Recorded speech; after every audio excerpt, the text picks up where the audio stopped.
Good evening friends, welcome to all of you. आज हम start करने जा रहे हैं कंप्यूटर की सीरीज, यानी कंप्यूटर के सारे topic A to Z starting से लेकर के एंड तक, यानी चाहे उसकी जनरेशंस हो, हिस्ट्री हो, networking, Word, Excel, PowerPoint, internet, websites, सारी की सारी चीज़ें आपकी इस सीरीज़ में कवर होंगी। और ये वो एक ऐसा सब्जेक्ट है जो कि आपके हर एक एग्ज़ाम में कवर अप होता है, चाहे वो बैंकिंग में RRBs में कंप्यूटर का सेगमेंट हो, वहाँ पे आपके 40 क्वेश्चन आते हैं, चाहे वो लेखपाल का एग्जाम हो उसमें कंप्यूटर क्वेश्चंस आते हैं, या फिर वो सुपर टेट हो उसमें भी 5 मार्क्स ही आपकी आती है, या फिर किसी भी एग्जाम, यानी अगर आप इस पूरी की पूरी कंप्यूटर की सीरीज को देखते हैं तो यकीन मानिए आपके पास कंप्यूटर के सारे कॉन्सेप्ट्स क्लियर हो जाएंगे। तो चलिए स्टार्ट करते हैं। सबसे पहले आज हम स्टार्ट करेंगे हिस्ट्री से। कंप्यूटर की हिस्ट्री को लेकर के सारे क्वेश्चंस क्या क्या बनते हैं, इसमें हम बात करेंगे कंप्यूटर की हिस्ट्री की, इतिहास में बनने वाले बड़े बड़े माइलस्टोन्स कंप्यूटर की और इसकी जनरेशंस की। इसके साथ ही हम डिस्कस करेंगे सुपर कंप्यूटर की और आर्टिफिशियल इंटेलिजेंस के भी बारे में। तो चलिए स्टार्ट करते हैं। सबसे पहले हम बात करते हैं कंप्यूटर की हिस्ट्री। तो देखिए भाई, कंप्यूटर की हिस्ट्री की हम बात करेंगे तो सबसे पहले उसके हम एक टाइमलाइन डिस्कस करते हैं कि क्या क्या चीजें कैसे कैसे बनी या किसको क्या कहते हैं। तो देखिए, सबसे पहली जो काउंटिंग डिवाइस थी उसको कहा जाता है अबेकस। सबसे पहली जो काउंटिंग डिवाइस थी उसको क्या कहा जाता है? उसको कहा जाता है अबेकस। अबेकस कैसा दिखता है भाई, पहले आप ये समझिए। अबेकस आपका ऐसा दिखता है कि एक यहाँ पे एक बोर्ड होता है जिसमें कुछ रॉड्स होती हैं जिनमें कुछ बीट्स पड़ी होती हैं जो कि यूज की जाती हैं आपकी काउंटिंग के लिए। बीट्स होती हैं जो कि यूज की जाती हैं आपकी काउंटिंग के लिए, इसको हम कहते हैं अबेकस। अबेकस का आविष्कार हुआ था 1387 में, ठीक है। 1387 में इस वर्ड का यूज होने लग गया था मिडिल ईस्ट में, ठीक है, मिडिल ईस्ट में। नॉर्मली इसको कहते हैं, चाइना कहते हैं, हमने पेटेंट करा रखा है। 1387 में मिडिल ईस्ट में इस वर्ड का यूज हुआ था। ये थी आपकी फर्स्ट काउंटिंग डिवाइस, ठीक है। ये क्या थी आपकी फर्स्ट काउंटिंग डिवाइस। अगर हम बात करते हैं इसके बाद कंप्यूटर की हिस्ट्री में कौन सी चीज आई, तो सेकंड नंबर पे हमारी जो फेमस चीज आई है वो है नेपियर्स बोन। क्या नाम है उसका? नेपियर्स बोन, ठीक है भाई। इसका क्या यूज था आपका? देखिए, ये एक टाइप का स्केल था जिसकी यूज किया जाता था, यूज फॉर मल्टीप्लिकेशन, ठीक है। ये किसके लिए यूज किया जाता था? मल्टीप्लिकेशन के लिए एंड डिवीजन के लिए। किसके लिए? डिवीजन के लिए। ये क्या था? एक स्केल था जो कि बोन का बना हुआ था, ठीक है। इसको डेवलप करने वाले पर्सन का नाम था जॉन नेपियर। क्या नाम था इनका?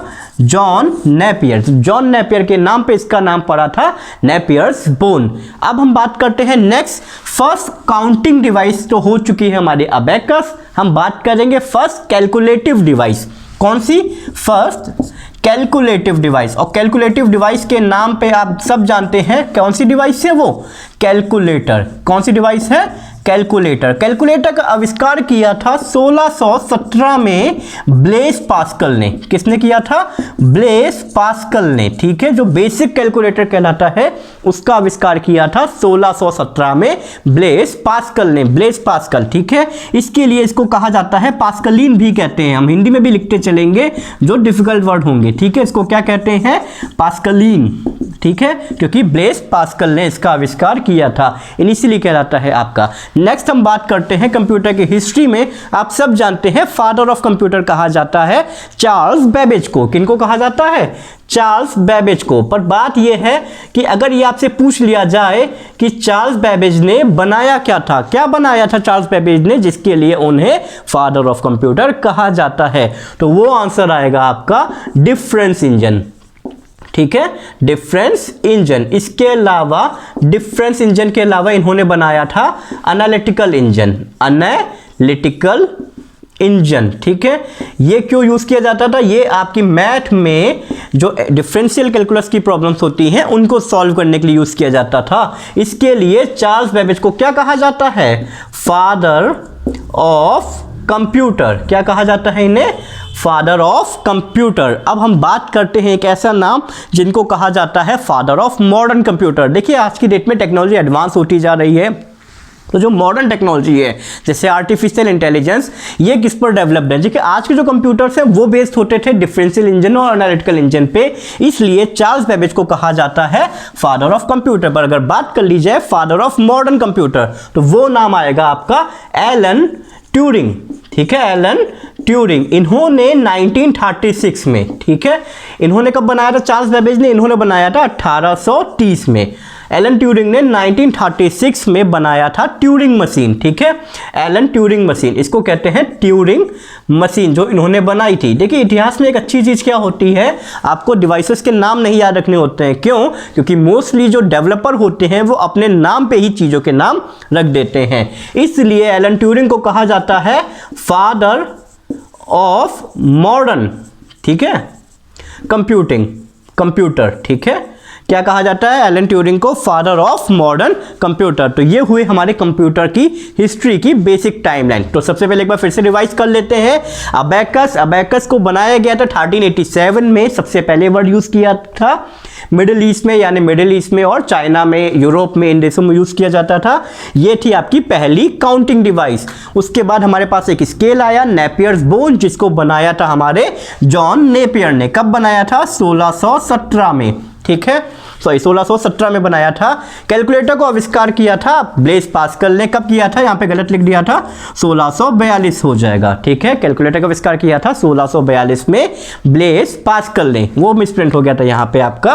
नेक्स्ट आपका आता है चार्ल्स बेबेज ने 1830 में बनाए थे डिफरेंस इंजन और एनालिटिकल इंजन। इसके लिए इन्हें कहा जाता है फादर ऑफ कंप्यूटर। क्या कहा जाता है इन्हें कहा जाता है फादर ऑफ कंप्यूटर, ठीक है। अगर बात कर ले फादर ऑफ मॉडर्न कंप्यूटर की, तो फादर ऑफ मॉडर्न कंप्यूटर कहलाते हैं हमारे एलन ट्यूरिंग। तो ये थी बेसिक हिस्ट्री टाइमलाइन।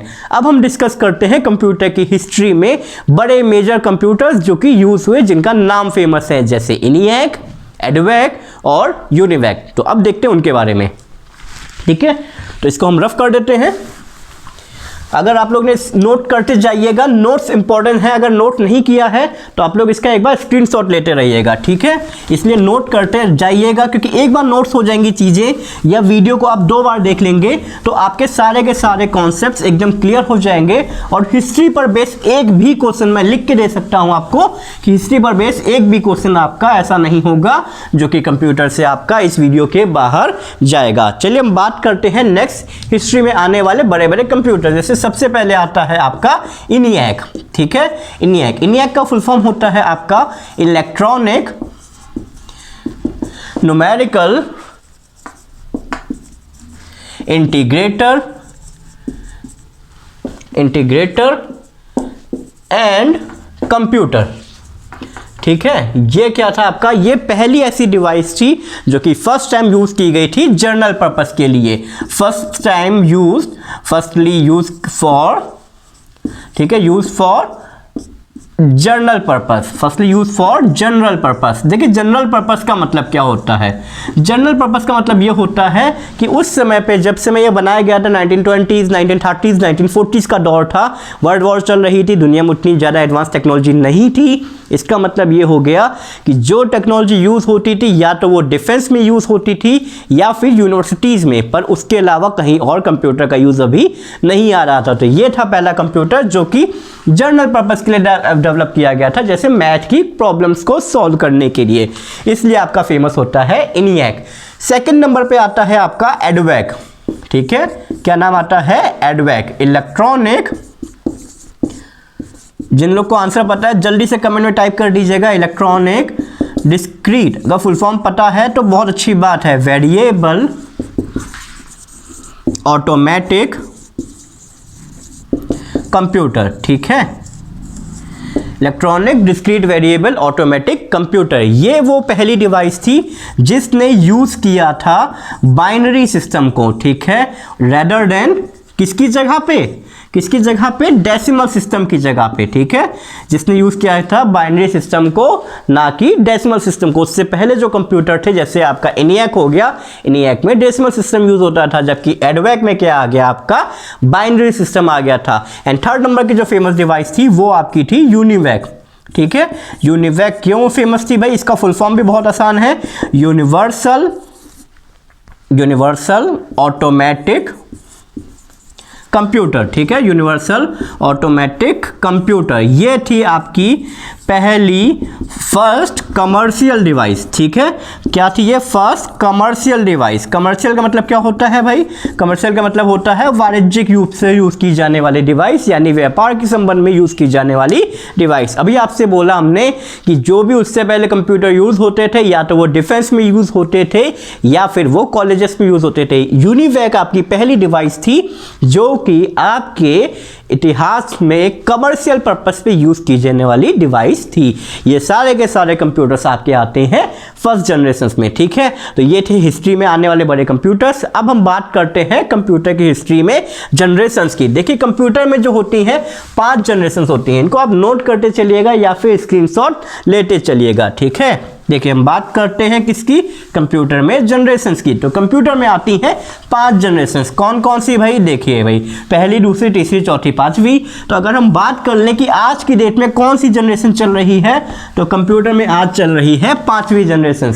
बट अगर हम बात करें मोबाइल में कि मोबाइल में कौन सी जनरेशन चल रही है, तो मोबाइल में अभी चल रही है 7th जनरेशन। 7th जनरेशन क्यों? क्योंकि देखिए मोबाइल की जो जनरेशन होती हैं वो होती हैं उनकी नेटवर्क की स्पीड के बेसिस पे, और जो मोबाइल की जगह कंप्यूटर की जनरेशन होती है ये होती है इनकी टेक्नोलॉजी पे, इसलिए मोबाइल में चल रही है 7 जनरेशन। अच्छा जल्दी से एक जगह कमेंट करके बताइएगा कि जो 4G में वोल्टी आया था, वोल्टी का फुल फॉर्म क्या होगा, ठीक है। वोल्टी का फुल फॉर्म क्या होगा इसको हम अभी बताएंगे आपको 2-4 मिनट के बाद में। तब तक आप वीडियो को पॉज करिए या अपने आप से सोच करके बताइए वोल्टी का फुल फॉर्म क्या होगा। तो चलिए बात करते हैं फर्स्ट जनरेशन की, ठीक है। फर्स्ट जनरेशन का देखिए बारे में क्या है। सबसे पहली बात, फर्स्ट जनरेशन की जो टाइमलाइन है वो है 1946 से लेकर के 59 तक। देखिए एक बात करें टाइमलाइन की, तो कंप्यूटर की जनरेशन में जो टाइमलाइन होती है वो आपको अलग अलग जगह पे अलग अलग दिखेगी। क्यों दिखेगी? क्योंकि कंप्यूटर की जो जनरेशन है वो अलग अलग जगह पे टाइमलाइन, टेक्नोलॉजी अलग अलग जगह पे कभी बनती है, कभी किसी देश में टेक्नोलॉजी आई, कभी किसी देश में टेक्नोलॉजी आई, तो हर एक देश ने अपने हिसाब से टाइमलाइन सेट कर दी। इसलिए जनरेशन की टाइमलाइन पे क्वेश्चन बनना बंद हो गए हैं, क्योंकि आपको हर एक जगह पे अलग अलग टाइमलाइन मिलेगी। हम बात करेंगे जनरेशन में किन किन चीजों की। देखिए सबसे पहले हम बात करेंगे कंप्यूटर की बेस टेक्नोलॉजी कौन सी थी, दूसरा वहां पे स्टोरेज के लिए क्या टेक्नोलॉजी यूज की जा रही थी, तीसरा वहां पे सॉफ्टवेयर या लैंग्वेजेस कौन सी चल रही थी, ठीक है। तो अगर फर्स्ट जनरेशन की बात करते हैं तो जो टेक्नोलॉजी थी वो हमारी थी वैक्यूम ट्यूब। टेक्नोलॉजी हमारी क्या थी? वैक्यूम ट्यूब, जो कि यूज किया जाता था प्रोसेसिंग के लिए। वैक्यूम ट्यूब कैसा दिखता है? देखिए भाई, आपका अगर आपने CRT मॉनिटर देखा होगा तो उसमें ये आपके जैसे इस टाइप के मॉनिटर होते हैं, तो यहाँ पे कांच की ट्यूब लगी होती है, वो भी एक टाइप की क्या है?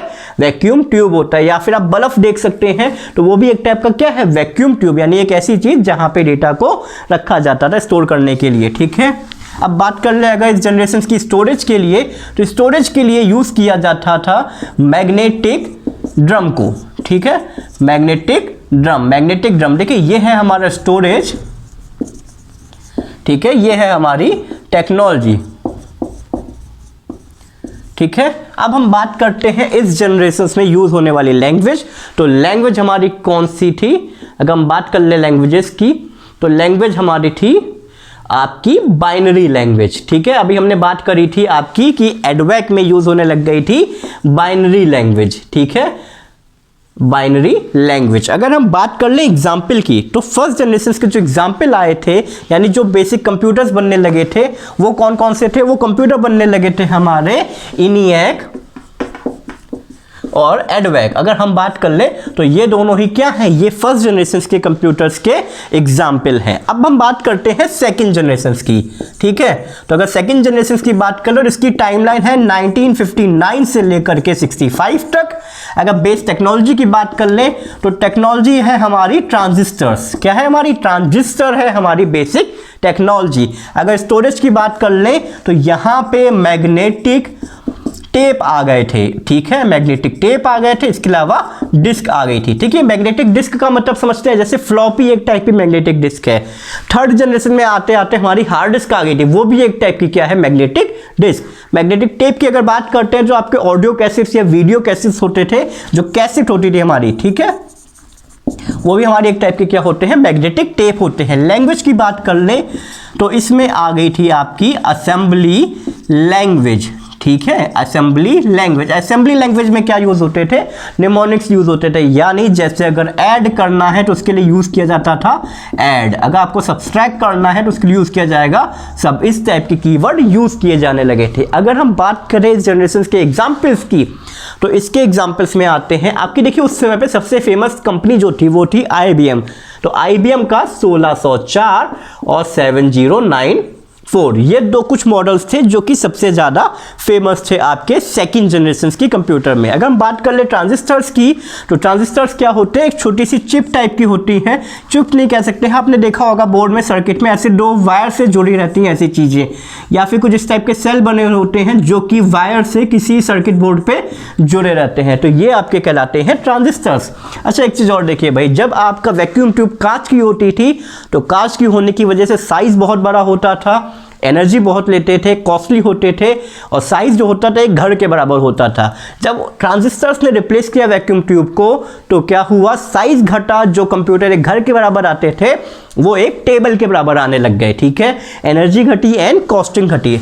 अगर हम बात कर ले थर्ड जनरेशन की, ठीक है, तो थर्ड जनरेशन की जो टाइमलाइन है वो है 1965 से लेकर के 71 तक। बेसिक टेक्नोलॉजी की बात कर ले तो आईसी का मतलब होता है आपका इंटीग्रेटेड सर्किट, ठीक है, इंटीग्रेटेड सर्किट। देखिए ठीक है, इसके अलावा यहां पे मैग्नेटिक डिस्क यूज होने लग गई थी, मैग्नेटिक ड्राइव यूज होने लगी थी आपकी, मैग्नेटिक, ठीक है, ड्राइव यूज होने लगी थी, ठीक है। इसके अलावा डिस्क और अच्छी क्वालिटी में आने लगी थी, जैसे हमारी हार्ड डिस्क आने लगी थी। लैंग्वेजेस की बात कर लें तो यहाँ पे कोबोल आ गई थी, कोबोल यानी common business oriented language, Pascal आ गई थी आपकी। इसके अलावा फॉर्ट्रान आ गई थी, फॉर्मूला ट्रांसलेशंस के लिए यूज किया जाता है। यह आपका क्वेश्चन बनता है कि बताइए कौन सी लैंग्वेज बिजनेसेस में यूज की जाने वाली सबसे पहली लैंग्वेज कौन थी, बिजनेस में यूज की जाने वाली सबसे पहली लैंग्वेज कौन सी थी, तो वो कौन सी थी आपकी फॉर्ट्रान। अगर आज की डेट में पूछा जाए एडवांस टेक्नोलॉजी यानी आर्टिफिशियल इंटेलिजेंस में कौन सी यूज की जाती है, तो वहां पे लैंग्वेज आती है आपकी लिस्प करके, ठीक है। अगर हम एग्जाम्पल की बात कर ले तो IBM ने वहां पे निकाल दिया था उस समय पे 360 सीरीज, ठीक है, IBM की जो 360 सीरीज थी ये इस टेक्नोलॉजी के सबसे फेमस कंप्यूटर थे। इसके अलावा एक और कंपनी आती थी आपकी हनीवेल कंप्यूटर्स के, जो हनीवेल 6000 था ये भी उस जमाने के थर्ड जनरेशन की टेक्नोलॉजी का सबसे फेमस कंप्यूटर था। हम फोर्थ की और बात कर लेते हैं, उसके बाद फिफ्थ को एक अलग से लिखेंगे। देखिए अगर हम बात करते हैं फोर्थ जनरेशन की, ठीक है, अगर फोर्थ जनरेशन की बात करते हैं तो इसकी टाइम पीरियड कहलाता है 1971 से लेकर के लगभग 2010 पे कहीं मिलेगा, कहीं कहीं पे आपको मिलेगा 2010 तक, 2001 तक, या फिर 1980 तक। वो सब अलग अलग जगह पे अलग अलग चीजें हैं। जो टेक्नोलॉजी थी इनकी VLSI थी, क्या था आपका VLSI। VLSI का मतलब होता है वेरी लार्ज स्केल इंटीग्रेशन, ठीक है, वेरी लार्ज स्केल इंटीग्रेशन। इसके अलावा जो बेसिक टेक्नोलॉजी स्टोरेज के लिए यूज होने लगी थी वहां पे आपकी ड्राइव्स आने लगी थी, flash drive, pen drive, CD DVD आ गए थे। इसके अलावा आपके आने लगे थे माइक्रो प्रोसेसर, क्या आने लगे थे, माइक्रो, देखिए फ्लैश ड्राइव, पेन ड्राइव ये सब आने लगे थे। इसके अलावा आपके आने लगे थे माइक्रो प्रोसेसर। इसके अलावा आपको और जो चीज आई थी वो आपकी थी सिलिकॉन चिप्स, ठीक है, सिलिकॉन चिप्स। लैंग्वेजेस की अगर बात कर ले तो हाई लेवल लैंग्वेज आ गई थी आपकी, कौन सी आ गई थी, हाई लेवल लैंग्वेजेस आने लगी थी, ठीक है। अगर हम सिस्टम की बात कर ले तो सिस्टम्स में आज के जितने आपके P4 आते हैं ये सारे के सारे आपके आने लगे थे। इसके अलावा जो एप्पल था, ठीक है, एप्पल की भी सीरीज आना शुरू हो गई थी आपकी, एप्पल भी इसी जनरेशन में आती है। सिलिकॉन चिप्स के बारे में अगर बात कर लिया जाए तो सिलिकॉन चिप्स कैसे दिखते हैं, देखिए भाई अगर हम बात कर ले इंटीग्रेटेड सर्किट की, पहले बात करते हैं थर्ड जनरेशन के। इंटीग्रेटेड सर्किट का मतलब क्या होता है, एक सर्किट बोर्ड लिया जाता है, जैसे एक सर्किट बोर्ड इस टाइप का ले लिया गया, ठीक है, इसमें चीजों को इंटीग्रेट कर दिया गया। इंटीग्रेट करने का मतलब होता है कई सारी चीजों को एक जगह ला करके सेट कर देना, उसके बाद उनमें वायरिंग करके उनको अटैच कर लिया जाता है। सिलिकॉन चिप्स में क्या होता है आपका, एक जो सर्किट बोर्ड होता है वो प्रिंटेड सर्किट बोर्ड ले लेते हैं, यानी जो आपने देखा होगा किसी भी डिवाइस में ग्रीन रंग के बोर्ड दिखते हैं, ग्रीन रंग की पॉलिश होती है, उसमें आपकी वायरिंग होती है। तो सिलिकॉन चिप्स आपके क्या होते हैं, printed circuit board, printed circuit board.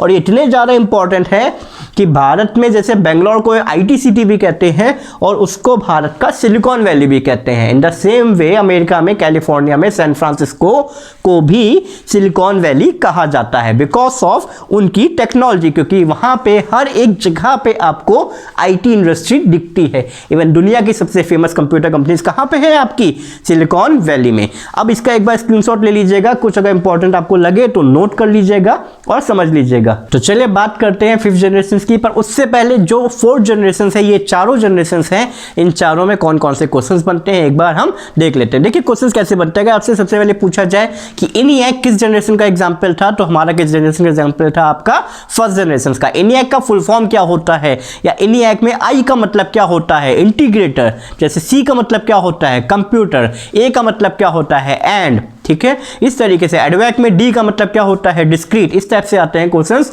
इसके अलावा जैसे अगर पूछा जा सकता है कि 1st जनरेशन में स्टोरेज के लिए कौन सी डिवाइस यूज की जाती थी, तो आंसर आपका आएगा मैग्नेटिक ड्रम्स। अगर बात कर लिया जाए 1st जनरेशन की प्रोसेसिंग टेक्नोलॉजी कौन सी है, तो आंसर क्या आएगा आपका, वैक्यूम ट्यूब। अगर हम बात करें 2nd जनरेशन की, तो उसमें सबसे फेमस क्वेश्चन हमारा बनता है जैसे कि 2nd जनरेशन की बेसिक टेक्नोलॉजी कौन सी है, तो बेसिक टेक्नोलॉजी कौन सी है आपकी, ट्रांजिस्टर्स।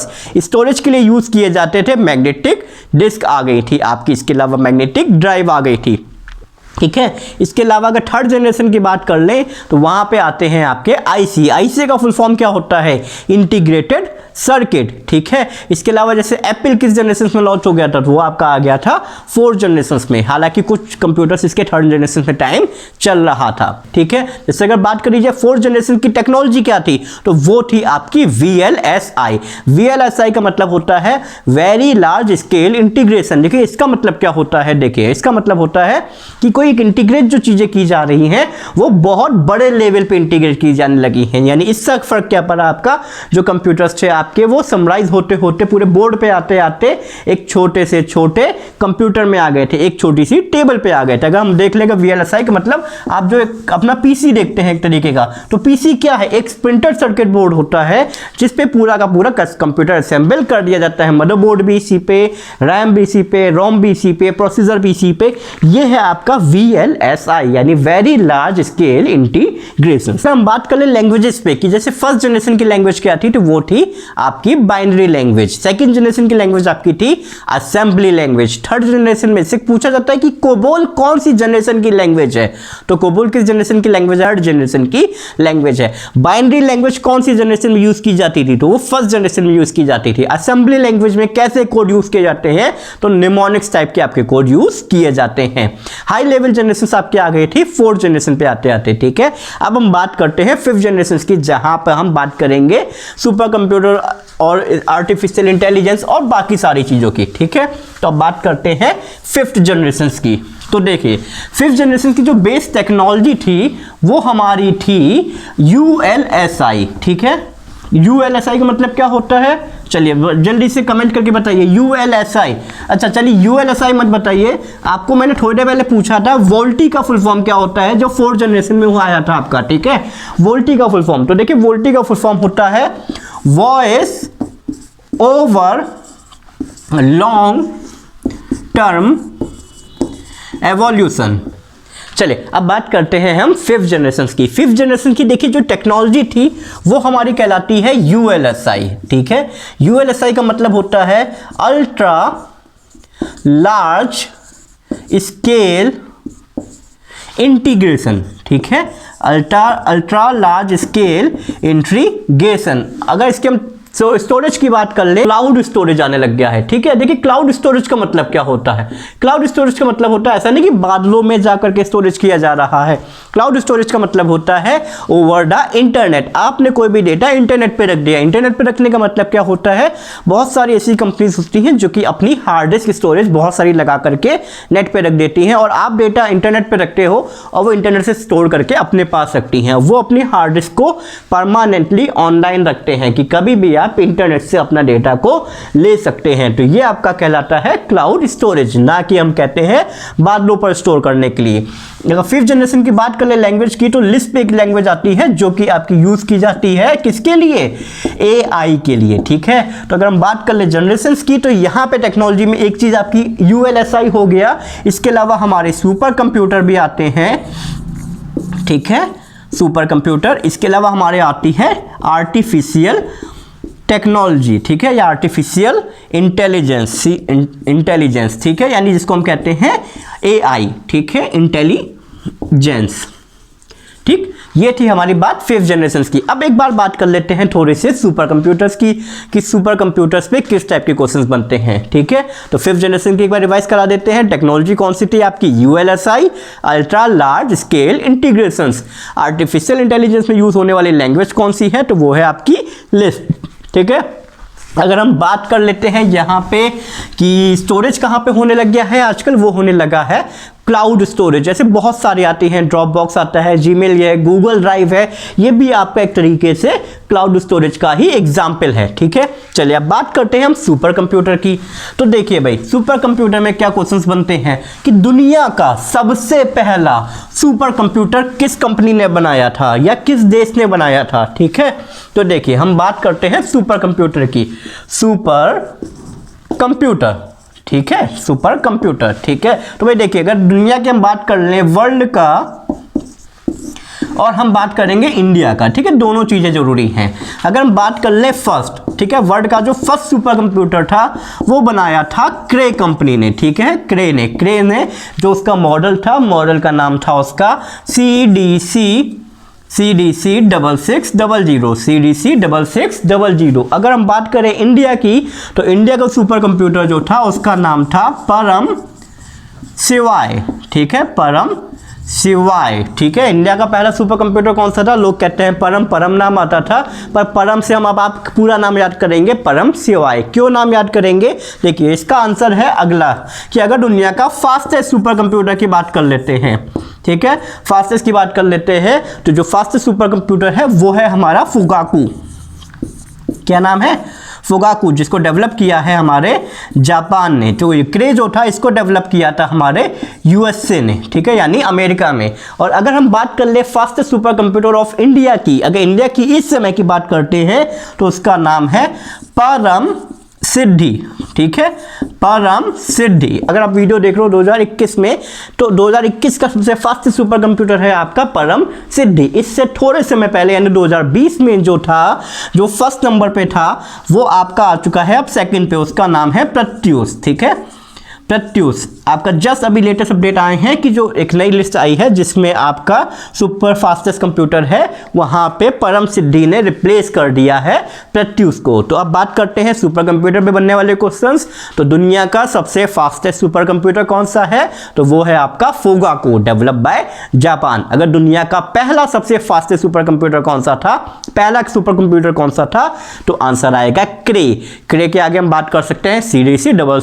6600। अगर हम बात करते हैं भारत का सबसे पहला सुपर कंप्यूटर, तो परम के संग अब याद रखेंगे शिवाय, क्योंकि अब जो आया है दुनिया का फास्टेस्ट नहीं, भारत का फास्टेस्ट सुपर कंप्यूटर, तो उसका नाम है परम, बट उसके आगे लगता है सिद्धि, ठीक है। तो ये 4 क्वेश्चंस बनते हैं आपके सुपर कंप्यूटर पे, और ये सुपर कंप्यूटर भी एक तरीके से आपकी 5th जनरेशन की ही टेक्नोलॉजी है, ठीक है। इनका सबसे ज्यादा यूज किया जाता है आपके मेडिसिन के एरियाज में और वेदर फोरकास्टिंग के लिए, ठीक है। अब हमने एक बात करी थी भाई आर्टिफिशियल इंटेलिजेंस की, तो अगर आर्टिफिशियल इंटेलिजेंस की बात कर लें तो हमारे पास इंडिया में या दुनिया में सबसे बड़ी जो आईटीज की कंपनी है वो कौन कौन सी हैं, उनके बारे में बात कर लेते हैं, ठीक है। एक बार हम बात कर लेते हैं आर्टिफिशियल इंटेलिजेंस की। आर्टिफिशियल इंटेलिजेंस देखिए, सबसे फेमस आईटी कंपनी आपकी है दुनिया की गूगल।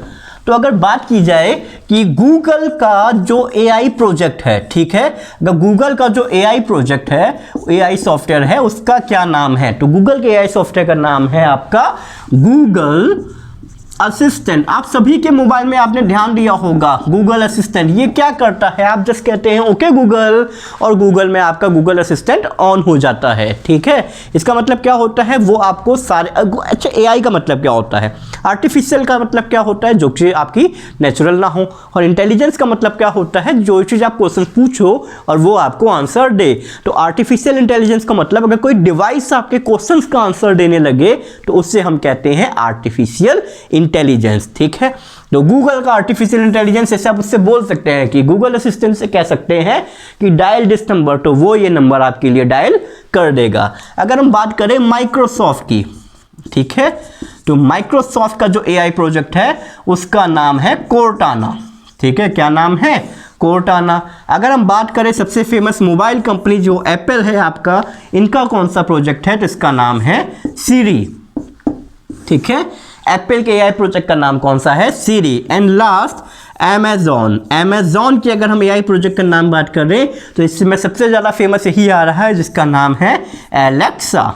ठीक है, आप कहते हैं नहीं एलेक्सा प्ले द म्यूजिक, ठीक है, तो एलेक्सा, तो ये एलेक्सा है 4 अलग अलग कंपनीज के आपके एआई प्रोजेक्ट। गूगल का कौन सा है, गूगल असिस्टेंट, माइक्रोसॉफ्ट का माइक्रोसॉफ्ट कोर्टाना, तो माइक्रोसॉफ्ट का कौन सा है, कोर्टाना, एप्पल का है आपका सीरी और अमेजॉन का है एलेक्सा। तो ये थी आपकी 5th जनरेशन की basic technologies and super computers and आपके आर्टिफिशियल इंटेलिजेंस प्रोजेक्ट्स। तो यहाँ पे कंप्यूटर की एकदम बेसिक हिस्ट्री से लेकर के एडवांस फ्यूचर तक की सारी चीजें कवर अप हो जाती हैं। तो मिलेंगे आपसे हम नेक्स्ट वीडियोस में एक नए कॉन्सेप्ट्स के साथ जिसमें हम डिस्कस करेंगे input devices, output devices, memories के बारे में। ठीक है, सो आज का वीडियो यहीं पे एंड करते हैं।